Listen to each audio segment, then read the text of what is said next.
आकाशवाणी गोरखपुर से समाचार दर्शन।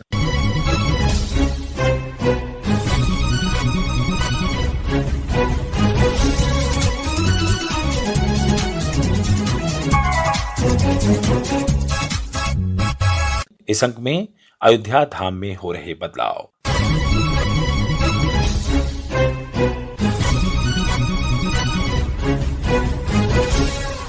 अयोध्या धाम में श्री राम लला की प्राण प्रतिष्ठा के बाद से देश विदेश से बड़ी संख्या में श्रद्धालुओं का पहुंचना जारी है। महाकुंभ 2025 के दौरान रिकॉर्ड संख्या में श्रद्धालु और पर्यटक अयोध्या धाम पहुंचे। प्रदेश सरकार, जिला प्रशासन और अयोध्या नगर निगम श्रद्धालुओं को हर तरह की असुविधा से बचाने के लिए निरंतर प्रयत्नशील रहा है। पूरे अयोध्या धाम में नई नई सुविधाएं उपलब्ध कराई जा रही हैं। नगर निगम की ओर से अयोध्या धाम को सजाने और संवारने के लगातार अभिनव प्रयास हो रहे हैं। अयोध्या नगर निगम के महापौर गिरीशपति त्रिपाठी से आकाशवाणी संवाददाता शैलेंद्र शर्मा ने इस बारे में विशेष बातचीत की।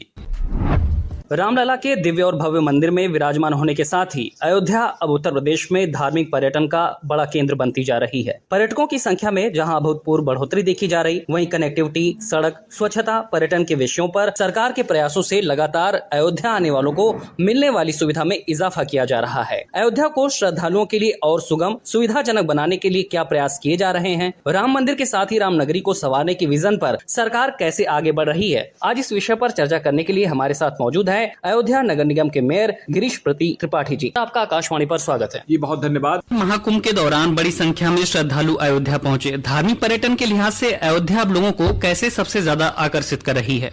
जब से रामलला की स्थापना हुई, करीब 80,000 से 1 लाख आदमी यहाँ पर नित्य आता है। अभी हम लोगों ने तमाम विश्व कीर्तिमान बनाए, चाहे वो दियों की संख्या के दृष्टिकोण से देखा जाए दीपोत्सव में, या फिर सामूहिक आरती के दृष्टिकोण से देखा जाए। और उसके बाद ठीक तुरंत बाद जब कार्तिक परिक्रमा मेला हुआ, 35 लाख से ज्यादा लोगों ने 14 कोसी परिक्रमा की, 25 लाख से ज्यादा लोगों ने पंचकोसी परिक्रमा की, 10 लाख से ज्यादा लोगों ने पूर्णिमा स्नान किया। तो कुल मिला के अयोध्या के प्रति उत्सुकता, जागरूकता, यहाँ पर आने के लोगों के प्रयास, उनकी इच्छा, ये सब बढ़ी हुई है। और हम सब लोग प्रयास करते हैं इस बात का कि यहाँ पर आने वाले व्यक्तियों को कोई असुविधा ना हो, उनको अच्छे से अच्छी सुविधा दी जा सके, वो दिया जाए। और धार्मिक पर्यटन के दृष्टिकोण से अयोध्या में जिस तरह से लोगों का आवागमन बढ़ा है, वो अपने आप में अभूतपूर्व है। इस तरह पहले कभी नहीं देखा गया कि एक साथ 1 लाख आदमी रोज आ रहे हो और एक साथ इतने लोग परिक्रमा कर रहे हो, तो बिना किसी असुविधा के, बिना किसी विसंगति के परिक्रमा अपनी पूर्ण कर रहे हैं। और इस कारण से अयोध्या के प्रति लोगों के मन में आकर्षण बढ़ा है। अगर राम मंदिर की बात करें तो उसके अलावा अयोध्या के जो घाट हैं, जो नगर की स्वच्छता है, इसको लेकर किस विजन के साथ आगे बढ़ा जाए? घाटों को हम लोग इसमें एक पौराणिक दृश्य क्रिएट करना चाहते हैं। यूपीपीसीएल वहाँ पे घाट बना रही है, पर्यटन विभाग की तरफ से बन रहे हैं। घाटों पे छतरियां अच्छे से बन रही हैं, उसमें भगवान राम की लीलाओं से संबंधित, उनके जीवन से संबंधित, उनके मूल्यों से संबंधित विभिन्न चित्र उकेरे जा रहे हैं। घाटों पर भी श्रद्धालु कहाँ बैठेंगे, घाट पे जो तीर्थ पुरोहित बैठे वो कहाँ बैठेंगे, उनकी गाय कहाँ बैठेगी, इस तक की चिंता की जा रही है। और नगर निगम अयोध्या दिन में एक बार उसकी पूरी धुलाई करता है, तो घाट पे आने वाले व्यक्ति को एक अच्छा अनुभव यहाँ पर होता है। और सरजू की निर्मलता के लिए हम लोगों ने इसमें गिरने वाले सभी नालों को टैप कर रखा है और उसमें बायोरेमिडेशन करके ही पानी जाने पाता है। दूसरे, हमारी एसटीपी लगभग बन के तैयार है, एनओसी का इंतजार है, जिन उसकी एनओसी मिल जाएगी, हमारी एसटीपी भी यहाँ पर फंक्शनल हो जाएगी। तो अयोध्या में सरयू नदी में एक बूंद गंदा पानी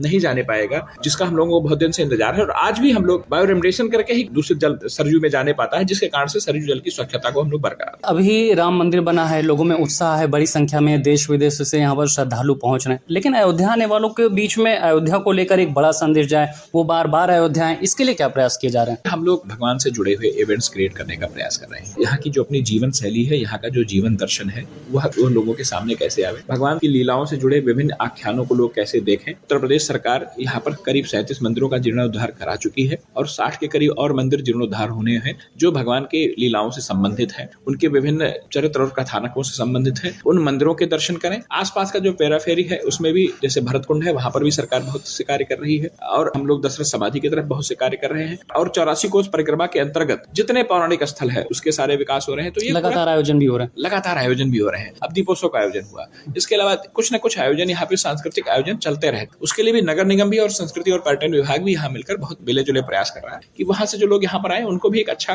अनुभव लेकर यहाँ पर जाए। तो उत्सवों की एक लगातार श्रृंखला अयोध्या में चलती रहती है, श्रद्धालु उसमें पार्टिसिपेट करते रहते हैं। कभी राम जन्म का अवसर है, कभी राम विवाह का अवसर है, कभी कार्तिक पूर्णिमा का अवसर है, कभी कार्तिक पंचकोसी परिक्रमा का अवसर है। 15 दिन तक, 12 दिन तक लगातार सावन का परिक्रमा झूला मेला चलता रहता है, गुरु पूर्णिमा है। इसके अलावा तमाम भगवान राम से जुड़े जो आख्यान है उनके यहाँ पर मेले और पर्व लगते रहते हैं और लोग उसमें पार्टिसिपेट करते रहते हैं। आसपास का जो भूदृश्य है, यहाँ पर जैसे कुछ दूर पे यहाँ पे दशरथ समाधि है, कुछ दूर पर भरतकुंड है वह स्थल जहाँ पर उन्होंने तपस्या की थी, कुछ दूर पर यहाँ पर वो मख भूमि है जहाँ पर पुत्रेष्ट यज्ञ के लिए राजा दशरथ ने यज्ञ किया। यहाँ से कुछ दूर पे गुप्तहरी है जहाँ पर गुप्तार घाट है। तो कुल मिला के अयोध्या के आसपास का जो दृश्य है, आसपास के जो ऐतिहासिक स्थल है, पौराणिक स्थल है, उनको हम लोग विकसित करने का प्रयास कर रहे हैं और वहाँ पे विभिन्न कथानकों के माध्यम से, संस्कृति के विभिन्न पहलुओं या चित्रांकन के माध्यम से, संगीत के माध्यम से, दृश्य श्रव्य माध्यमों से, जैसे यहाँ पे सूरजकुंड है, सूरजकुंड पे उत्तर प्रदेश सरकार ने सूरजकुंड का जीर्णोद्धार किया और वहाँ पे दृश्य श्रव्य माध्यम से सूरजकुंड की कथा सुनाई जाती है। कुल मिला के बहुत से ऐसे इवेंट्स भी क्रिएट किए जा रहे हैं, बहुत से ऐसे कथानक भी बनाए जा रहे हैं, बहुत से चित्रांकन हो रहे हैं कि अयोध्या आने वाले व्यक्ति को यहाँ पर एक अनुभव लेकर जाए। कहा जाता है कि सो जाने दे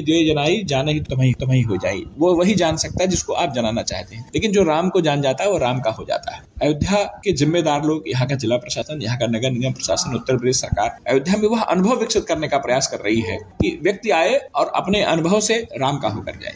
सरकार ने स्वच्छता के क्षेत्र में बड़ा काम किया है अयोध्या को लेकर। खुद सीएम योगी आदित्यनाथ ने भी करोड़ों की मशीनें नगर निगम को दी हैं। इनका सफाई के क्षेत्र में क्या योगदान होने जा रहा अयोध्या के लिहाज से? हम 24/7 यहाँ पर सफाई करते हैं। हमारे 2200 से ज्यादा डेडिकेटेड सफाई कर्मचारी अयोध्या धाम को स्वच्छता में लगातार लगे रहते हैं। इसके अलावा हमको अभी 4 बड़ी मैकेनाइज स्वीपिंग मशीनें, 2 छोटी मैकेनाइज स्वीपिंग मशीन, एक हमको FFSSM करके जो स्लज को जहाँ उसका सोर्स होता है वहीं पे उसको ट्रीट करके उसको साफ करती है। इसके अलावा मैनुअल सफाई से मैकेनाइज सफाई, और 24 घंटे कैसे हो, आप देखते होंगे हमारे लेटर पिकर हर समय रामपथ पे कार्यरत रहते हैं। कहीं कोई एक टुकड़ा भी अगर कोई गंदगी का गिरता है तो हम लोग उसे उठाते हैं। प्रयास यह है कि अयोध्या यहाँ के सफाई कर्मचारियों के प्रयास से, जन जागरूकता के माध्यम से, मैकेनाइज स्वीपिंग के माध्यम से, जो एक हमारा संकल्प है कि हम भारत का सबसे स्वच्छ नगर बनाएंगे अयोध्या को, उस दिशा में हम लोग लगातार प्रयास कर रहे हैं और हम लोग लगातार आगे बढ़ रहे हैं। बिल्कुल, प्रयास लगातार किए जा रहे हैं, लेकिन अयोध्या जैसे विस्तार हो रहा है अयोध्या को, उसके बाद तमाम तरह की चुनौतियां भी आपके सामने। तो जमीन पर जब आप काम करते हैं, आपको लगता है कि हाँ इन चीजों की जरूरत है, तो अभी आपको क्या लगता है कि किन किन मोर्चों पर अभी चुनौतियां हैं? एक तो हमारे जैसे ग्रामीण क्षेत्र है, हमारे नगर निगम के एरिया में आए तो वो निपट ग्रामीण क्षेत्र थे, उसमें अभी आधारभूत संरचनाओं में, सड़क में, पेयजल में, प्रकाश में, उसमें बहुत सी आवश्यकताएं हैं। हमारे यहाँ पे कुछ एक क्षेत्र हैं जो वास्तव में डूब के क्षेत्र हुआ करते, जो झीलों के क्षेत्र हुआ करते थे, लेकिन उसमें नगरीय बसाव हो गया है, तो उसके कारण से वहाँ पे हमें वाटर ड्रेनेज के लिए और स्टॉर्म वाटर ड्रेनेज के लिए हमें आवश्यकताएं हैं। अयोध्या में गलियों में अभी समस्याएं हैं, उन समस्याओं को भी करीब हमारे 1.5 साल के कार्यकाल में हमने करीब 250 से 300 छोटी बड़ी सड़कें बनवाई हैं, नालियां बनवाई हैं, गलियां बनवाई हैं। उन सब चीजों को भी हम लोग कर रहे हैं। एक हमारा रेन स्टॉर्म वाटर ड्रेनेज का भी एक बड़ा प्रोजेक्ट यहाँ पे अयोध्या के लिए सैंक्शन होने वाला है, जिससे हम लोग अयोध्या में जो वर्षा जल होगा उसको हम लोग कैसे प्रबंधन कर सकें, उसके लिए हम लोग कार्य कर रहे हैं। कुल मिला के जो सबसे बड़ा काम किया वो पेयजल के दृष्टिकोण से किया है। हमने करीब 90 से ज्यादा वाटर कूलर और 15 से ज्यादा वाटर कियोस्क विभिन्न सार्वजनिक स्थलों पर लगाए हैं कि अयोध्या आने वाले किसी व्यक्ति को एक बूंद पानी खरीदना न पड़े, उसे नगर निगम से ऐसा स्वच्छ और निर्मल पेयजल उपलब्ध कराया जाए कि उसको उसके पेयजल संबंधी आवश्यकताएं पूर्ण हो सके। कुल मिला के ये योजना यह है कि अयोध्या को उसकी गरिमा महिमा के अनुरूप कैसे विकसित और उसको दिव्य बनाया जाए, और हम लोग लगातार उसमें प्रयास भी कर रहे हैं। और हमारे मुख्यमंत्री आदरणीय योगी आदित्यनाथ जी और हमारे प्रधानमंत्री जी के निर्देशन में हम लोग इसमें लगातार आगे बढ़ रहे हैं कि जब अयोध्या को हम लोग भारत का सबसे स्वच्छ नगर बनाएंगे और यहाँ पर आने वाले व्यक्ति को पौराणिक अनुभव यहाँ से लेकर जाएगा और अयोध्या के प्रति उसकी जो श्रद्धा है वो और बढ़ेगी। अयोध्या सबसे ज्यादा टूरिस्ट डेस्टिनेशन के तौर पर उभर कर आया है। ऐसे में सबसे बड़ी दिक्कत है स्थानीय लोगों के सामने। बाहर से बड़ी संख्या में पर्यटक आ रहे हैं, स्थानीय लोगों की अपनी जरूरतें हैं, संत समाज है यहाँ का, तो ये समन्वय नगर निगम प्रशासन कैसे बना रहा है उनकी जरूरतों के हिसाब से, उनकी सुविधाओं लगातार नागरिक समाज के साथ संत समाज के साथ हम लोगों की बैठकें होती रही और उनके जो ग्रीवेंसेस हैं उनको भी हम लोग दूर करने का प्रयास करते हैं। अयोध्या में यहाँ के स्थानीय लोगों को आवागमन की कभी कभी असुविधा होती है, इस दृष्टिकोण से हम लोगों ने पुलिस प्रशासन के साथ एक एक बैरियर को चेक करके कहाँ तक हम लोग सिक्योरिटी जो थ्रेट है उसको ध्यान में रखते हुए जितनी मैक्सिमम छूट दी जा सकती है वो छूट दे दी गई। सार्वजनिक आवागमन के साधनों को भी इस तरह से विकसित किया है कि लोगों को आने जाने की समस्या हो, लेकिन इसके बावजूद हम लोग यहाँ के लोगों की सुविधाओं को ध्यान में रखते हुए लगातार प्रयास करते हैं, संवाद करते हैं और कहीं कोई असुविधा होती है तो उसे दूर करने का। हम उम्मीद करते हैं कि आस्था के साथ साथ ही आर्थिकी के क्षेत्र में भी, पर्यटन के क्षेत्र में भी अयोध्या नित नए आयाम गढ़ेगी। हमसे बात करने के लिए, आकाशवाणी को समय देने के लिए आपका बहुत बहुत शुक्रिया। जी बहुत धन्यवाद। और आकाशवाणी के माध्यम से आपके सभी दर्शकों से अनुरोध है कि अयोध्या आएं और रामलला के दर्शन करें, उनकी कृपा प्राप्त। समाचार दर्शन के इस अंक में आप सुन रहे थे अयोध्या धाम में हो रहे बदलाव। इसी के साथ संपन्न होता है समाचार दर्शन का यह अंक। संपादन ओम अवस्थी और वाचन वेद प्रकाश पाठक।